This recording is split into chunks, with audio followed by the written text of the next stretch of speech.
Vaccine efficacy क्या है? 94%, 91%, 78%, 70%। आखिर ये परसेंटेज वैल्यूज क्या होते हैं? क्या इन परसेंटेज वैल्यूज के बेसिस पे हम एक वैक्सीन को दूसरे वैक्सीन के साथ कंपेयर कर सकते हैं? अगर आपके मन में भी ऐसे ही सवाल उठते हैं तो आज का वीडियो आपके लिए है। नमस्कार, मैं शिव पांडे, एक ड्रीमर एंड मोटिवेशनल स्पीकर, और आप देख रहे हैं एजुकेशनल और इंस्पिरेशनल चैनल इग्नाइटेड ड्रीम। अगर आप भी वैक्सीन एफिकेसी के ट्रू मीनिंग को समझना चाहते हैं तो आप मेरे साथ इस वीडियो में अंत तक बने रहिए। तो चलिए शुरू करते हैं। एक एग्जांपल लेते हैं, 90% वैक्सीन एफिकेसी। क्या मतलब होता है इसका? नेचुरल जो अंडरस्टैंडिंग है, जो हमारे दिमाग में जो सबसे पहला मैसेज जाता है वो ये है, if 100 people get the vaccine 10 out of them will get sick. 100 लोगों को अगर वैक्सीन दी जा रही है तो उसमें से 90 लोगों को एक अमरता का वरदान मिल गया, राइट? वो पूरी तरीके से अमर हो गए, उनको कुछ हो नहीं सकता है। और जो 10 लोग हैं जिनको कह सकते हैं कि दुर्भाग्यशाली हैं, जिनका भाग्य सही नहीं है, राइट, उनको कोविड का अटैक हो सकता है। But this is the biggest misunderstanding. This is not the right understanding of the vaccine efficacy. So let's understand the true meaning of vaccine efficacy. Vaccine efficacy is the percentage reduction in attack rate of disease in a treatment group or vaccine group of the people compared to control group or placebo group in clinical trial. Vaccine efficacy के इस definition को आप बिल्कुल अच्छी तरीके से समझ पाएंगे अगर इन 3 टर्म्स को आपने समझ लिया। पहला टर्म है क्लिनिकल ट्रायल, दूसरा है vaccine group and placebo group, और तीसरा है अटैक रेट ऑफ डिजीज। अब मैं इन तीनों टर्म्स को वन बाय वन आपको एक्सप्लेन करता हूं। Clinical trial. क्लिनिकल ट्रायल को समझने के लिए आपको वैक्सीन डेवलपमेंट के प्रोसेस को समझना होगा। वैक्सीन डेवलपमेंट का जो पहला प्रोसेस है उसको हम बोलते हैं pre clinical trial. Pre clinical trial में क्या होता है कि वैक्सीन को एनिमल्स के ऊपर टेस्ट किया जाता है। Animals like rat, rabbits, monkeys, pigs, इनके ऊपर टेस्ट किया जाता है। किस पर्पस के लिए? सो दैट कि वैक्सीन का एक जो सेफ्टी कैरेक्टर है और वो कितना इम्यून रिस्पांस ट्रिगर करता है इसके बारे में पता चल सके।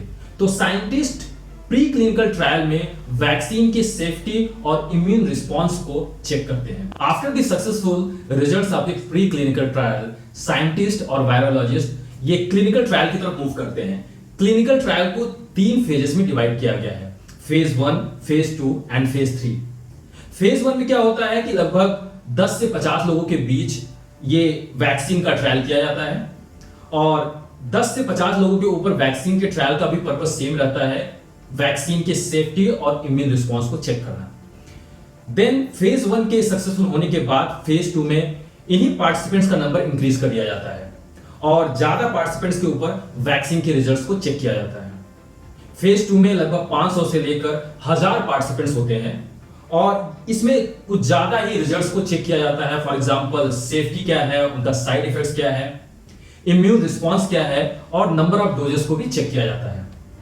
After the successful results of phase 2, then scientist move to phase 3।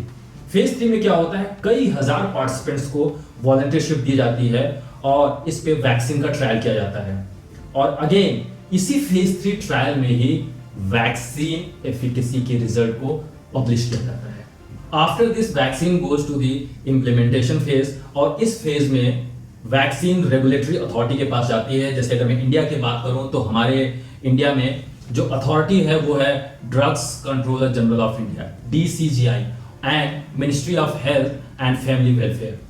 तो ये क्या करते हैं, ये वैक्सीन मैन्युफैक्चरर को एक लाइसेंस प्रोवाइड करते हैं, उनको अथॉरिटी देते हैं कि अब आप वैक्सीन एफिकेसी के बेसिस पे, इस रिजल्ट के बेसिस पे आप वैक्सीन को मैन्युफैक्चर कर सकते हैं, right? So this was all about the vaccine development process. इस पिक्चर को ध्यान से देखिए। कोवैक्सीन का फेज 3 ट्रायल था नवंबर 2020। हरियाणा के हेल्थ मिनिस्टर अनिल विज के ऊपर यह ट्रायल किया जा रहा था क्योंकि इन्होंने एज ए वॉलंटियर पार्टिसिपेट किया था फेज 3 ट्रायल में। एक बड़ी कंट्रोवर्सी हुई क्योंकि जब इनको वैक्सीन लगा उसके बाद इनको कोरोना भी हो गया था। कंट्रोवर्सी का एक हिस्सा है जिसको इस वीडियो में मैं इंक्लूड नहीं कर रहा हूं, बट मैं यहां भी ये बताना चाहता हूं कि फेज 3 ट्रायल में कई सारे लोगों ने पार्टिसिपेट किया इंडिया में। कई सारे लोकेशंस पे जाकर वॉलंटियरशिप ली गई और उसके बाद ये ट्रायल सक्सेसफुल रहा। भारत बायोटेक ने मार्च 2021 में पहला इंटीरिम रिजल्ट निकाला जिसमें वैक्सीन एफिकेसी की वैल्यू 81% थी। नाउ अब आपने क्लिनिकल ट्रायल और फेज 3 के इंपॉर्टेंस को समझ लिया। आखिर फेज 3 में ही वैक्सीन एफिकेसी को रिजल्ट को डिक्लेयर किया जाता है, ऐसा क्यों? एक्चुअली में फेज 3 का एक स्ट्रक्चर होता है जिसमें दो अलग अलग ग्रुप्स बनाए जाते हैं और इस स्लाइड में आप इन ग्रुप्स के बारे में समझ सकते हैं। वैक्सीन एफिकेसी को एक्सप्लेन करने के लिए मैंने आपको बताया था कि जो दूसरा टर्म है वो है प्लेसिबो ग्रुप और वैक्सीन ग्रुप को सही तरीके से समझना। फॉर एग्जांपल अगर मैं बात करता हूं, जैसे अगर फाइजर जो वैक्सीन है, जो फेज 3 ट्रायल चल रहा था उसमें 43,000 पार्टिसिपेंट्स को लिया गया था और 43,000 को पार्टिसिपेंट्स को दो अलग अलग ग्रुप में डिवाइड कर दिया गया। एक है वैक्सीन ग्रुप और दूसरा है प्लेसिबो ग्रुप। इसी तरीके से हमारे इंडिया का जो शुद्ध स्वदेशी वैक्सीन है कोवैक्सीन, वो फेज 3 ट्रायल में लगभग 25,800 पार्टिसिपेंट्स को लिया गया और इन 25,800 पार्टिसिपेंट्स को दो अलग अलग ग्रुप्स में डिवाइड किया गया।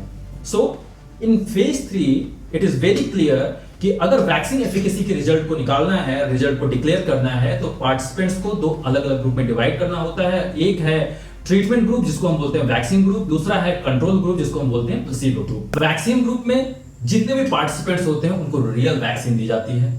प्लेसिबो ग्रुप में जितने भी पार्टिसिपेंट्स होते हैं उनको फेक इंजेक्शन दी जाती है।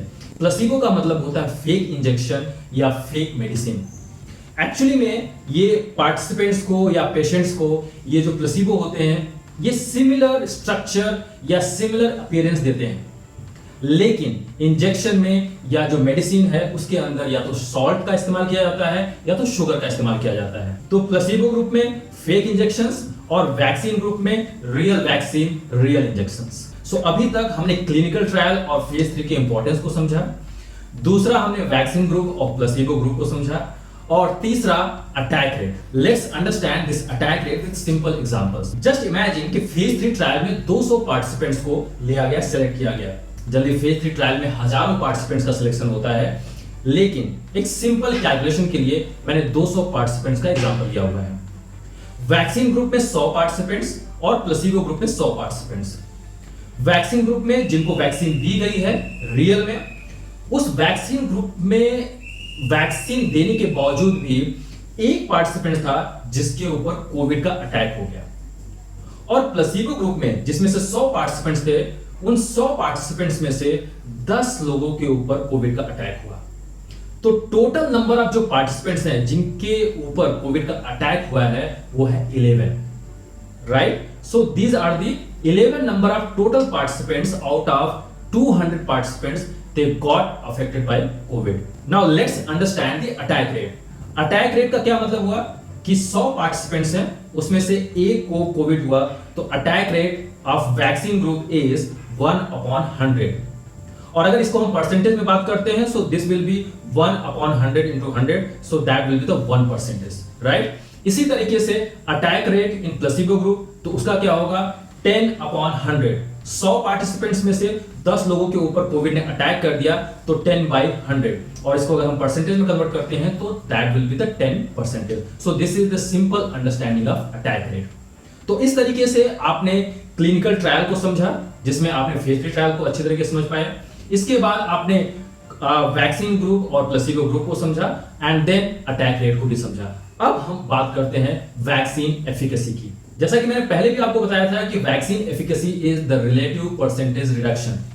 आप अपने अगर 8th या 9th के क्लास को याद करें मैथमेटिक्स में, तो किसी भी किसी भी दो टर्म्स के बीच में अगर परसेंटेज रिडक्शन निकालना रहता था, फॉर एग्जांपल एक टर्म है x1 और दूसरा है x2, right? And where x1 is greater than x2, तो परसेंटेज रिडक्शन अगर हमें निकालना रहता था तो कैसे निकालते थे? x1 minus x2 divided by x1 into 100, right? तो इस तरीके से हमें परसेंटेज रिडक्शन मिल जाती थी। सिंपल वही अंडरस्टैंडिंग यहां पे भी अप्लाई करना है। वैक्सीन एफिकेसी के केस में दो टर्म्स हैं, एक है attack rate of control group और दूसरा है attack rate of treatment group. So attack rate of placebo group will always be greater than attack rate of vaccine group. Placebo group का जो अटैक रेट होगा vaccine group के attack rate से हमेशा ही ज्यादा होगा। तो अगर इसका परसेंटेज रिडक्शन निकालना है तो क्या फॉर्मूला होगा? Attack rate of placebo group minus attack rate of vaccine group divided by attack rate of placebo group multiplied by 100, and then you will get the real value of vaccine efficacy, right? तो attack rate of vaccine group और attack rate of placebo group का जो ratio है उसका नाम दिया गया है रिलेटिव रिस्क, और इसी को हम रिस्क रेशियो भी बोलते हैं। तो इस एग्जांपल में आप देख सकते हैं कि रिस्क रेशियो की जो वैल्यू होगी वो होगी 1/10, दैट इज 0.1, और इसको हम अगर वैक्सीन एफिकेसी के फॉर्मूले में रखते हैं that is 1 - 0.1 into 100, then you will get the 90% vaccine efficacy. तो ये है वैक्सीन एफिकेसी की रियल अंडरस्टैंडिंग। अब हम वैक्सीन एफिकेसी के रियल अंडरस्टैंडिंग को पी फाइजर के केस स्टडी से समझने की कोशिश करते हैं, जिससे हमारी अंडरस्टैंडिंग और अच्छी तरह से डेवलप हो जाए। पी फाइजर ने अपने फेज 3 ट्रायल में लगभग 43,000 पार्टिसिपेंट्स को वॉलंटियर बनाया। इस 43,000 पार्टिसिपेंट्स में से लगभग 170 लोगों को 170 लोगों को सिम्टोमेटिक कोविड हुआ। अब आप इस स्लाइड में अच्छी तरीके से देख सकते हैं कि जो वैक्सीन ग्रुप था जिसमें लगभग 21,500 पार्टिसिपेंट्स थे, और जो कंट्रोल ग्रुप है, जो प्लेसिबो ग्रुप है, उसमें 21,500 पार्टिसिपेंट्स, और जो टोटल नंबर ऑफ पार्टिसिपेंट्स जिनको कोविड का अटैक हुआ वो था 170। आउट ऑफ 170 पीपल जो वैक्सीनेटेड ग्रुप था उसमें से 8 लोगों को कोविड का अटैक हुआ, और जो प्लेसिबो ग्रुप था उसमें से 160 लोगों को कोविड का अटैक हुआ, right? So by this slide you can understand the attack rate of the vaccine group is 8/21,500, right? And this attack rate is 0.037%. Similarly, attack rate of placebo group, the 162 divided by 21,500, and the value is 0.75%. Now, the risk ratio is attack rate of vaccine group divided by attack rate of placebo group, and the value is 0.049, and the final vaccine efficacy value is 1 - 0.049 into 100, and this is the value that is the 95.1%, right? And this is the vaccine efficacy of Pfizer. तो आप इस तरीके से समझ सकते हैं कि vaccine efficacy की वैल्यू को कैसे कैलकुलेट किया जाता है। ओके, एक छोटा सा एग्जांपल और लेते हैं, क्योंकि Pfizer अमेरिका की वैक्सीन है। हम अपने स्वदेशी वैक्सीन के बारे में भी बात कर लेते हैं, कोवैक्सीन के बारे में। कोवैक्सीन के फेज 3 ट्रायल में क्या हुआ था, जो पहला ट्रायल हुआ था, राइट? उस ट्रायल में लगभग 25,800 पार्टिसिपेंट्स को लिया गया, जिसमें से वैक्सीन ग्रुप में से 7 पार्टिसिपेंट्स को कोविड का अटैक हुआ, सिम्टोमेटिक कोविड का अटैक हुआ, और प्लेसिबो ग्रुप में से 36 पार्टिसिपेंट्स को कोविड का अटैक हुआ, right? So in the vaccine group, out of 12,900 people, only 7 were affected by COVID-19, and in the placebo group, out of 12,900 people, only 36 were affected by COVID-19. Let's understand the calculation of vaccine efficacy of Covaxin. So attack rate of vaccine group is 7 divided by 12,900, that is 0.05%. Attack rate of placebo group is 36 divided by 12,900, that is 0.27%. So risk ratio is 0.19, and then vaccine efficacy is 1 - 0.19 into 100%, and this is the 81% vaccine efficacy of Covaxin, right? तो इस तरीके से हम vaccine efficacy के calculation को और उसकी real understanding को समझ पाए। अब सबसे बड़ा क्वेश्चन, जिसको हम बोलते हैं $1,000,000 क्वेश्चन, कौन सा वैक्सीन, राइट? कौन सा वैक्सीन? कोविशील्ड, कोवैक्सीन, स्पुतनिक की तो वाह, क्योंकि 91% उसका वैक्सीन एफिकेसी। क्या वैक्सीन एफिकेसी की वैल्यू को देखकर हम किसी वैक्सीन को सिलेक्ट कर पाएंगे, किसी वैक्सीन को ज्यादा प्रेफरेंस दे पाएंगे? क्या ये सही प्रोसेस है? क्या ये सही अप्रोच है? Let me tell you about this. हर एक वैक्सीन का जो क्लिनिकल ट्रायल है वो अलग अलग तरीके से होता है। वैक्सीन एफिकेसी के कैलकुलेशन में जो पैरामीटर्स हैं, जो इंपॉर्टेंट पैरामीटर्स हैं, वो है लोकेशन, टाइम एंड इंक्लूजन। किस लोकेशन पे क्लिनिकल ट्रायल किया जा रहा है, किस टाइम में क्लिनिकल ट्रायल हो रहा है, और कैसे लोगों को उस क्लिनिकल ट्रायल में लिया गया है as a volunteer, as a participant, इस बात पे डिपेंड करता है। वैक्सीन एफिकेसी की वैल्यू क्लिनिकल ट्रायल पे डिपेंड करती है और हर एक क्लिनिकल ट्रायल अलग अलग वैक्सीन के लिए अलग अलग होता है।